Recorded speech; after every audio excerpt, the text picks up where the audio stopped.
কিছু কিছু দিন শুরু হয় খুব সুন্দরভাবে, আর শেষ হতে হতে মনে হয় এই দিনগুলো জীবনে আরেকটু সময় থেকে গেলেও তো পারতো। গতকালকে ছিল আমার হাজব্যান্ডের বার্থডে। কিভাবে সেলিব্রেট করলাম, কি করলাম তাই নিয়ে থাকছে আজকের ভিডিও। আর হ্যাঁ, কেক থাকবে, আর আমার বেবি শার্ক রাফান বেবির কোনো মিশন বা ইনভেস্টিগেশন থাকবে না, তাই কি হয়? তো চলুন দেখে আসি পুরো ভিডিওটি। গতকালকে আমার হাজব্যান্ডের বার্থডে সেলিব্রেট করতে চলে গিয়েছিলাম লাহোরি নিহারিতে। অ্যাজ আমাদের ফ্যামিলির নিহারি খেতে খুব পছন্দ করে, এবং আমারও অনেকদিন একটা উইশ ছিল যে বাবা মাদেরকে নিয়ে একসাথে এই লাহোরি নিহারির খাবারগুলো টেস্ট করা, আর সেই উইশটা গতকালকে আমার হাজব্যান্ডের বার্থডে থ্রুতে ফুলফিল করতে পারলাম। তো অ্যাট ফার্স্ট আমরা বার্থডে বয়ের জন্য কেকটা কাটলাম, যেটা আমার পক্ষ থেকে একটা সারপ্রাইজ ছিল, যেটা কিন্তু ওর অনেস্টলি অনেক পছন্দ হয়েছিল।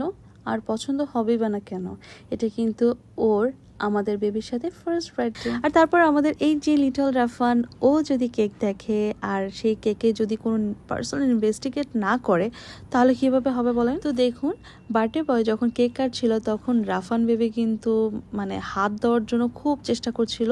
যখন পারছিল না তখন সে পা দিয়ে একটি গোল দিয়ে দিল, কেক দিয়ে দিল, এবং এক কেকে সে কেকের উপর থেকে একটা বলও নিয়ে আসলো। আর সেখানে ছিল তার পাশে তার বড় বোন, মানে যার যার ধান্দা তার কাছে। ওর বড় বোন এটা খেয়াল করছিল না যে রাফানের পায়ে কেক লেগেছে, এটা খেয়াল করছিল যে রাফানের পায়ে বল এসেছে এবং বলটা কিন্তু ওর নিতে হবে। তো বাচ্চাদের এইসব ছোটখাটো দুষ্টুমিগুলো এত কিউট। আর হ্যাঁ, আমি তো ভুলে গিয়েছিলাম এই কেকটার কথা।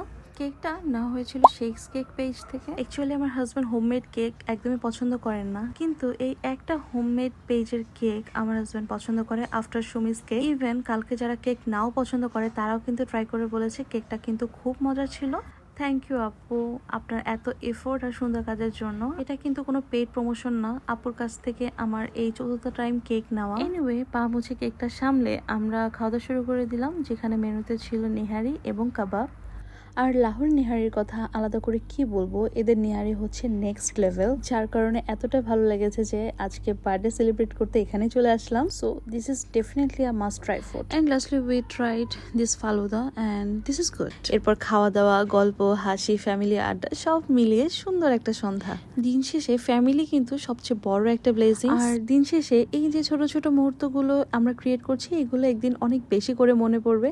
অ্যান্ড আলহামদুলিল্লাহ for this family, for these people, and for these little memories. And thanks to you, my dear husband. Thank you for being my partner in all these little moments that make our life beautiful.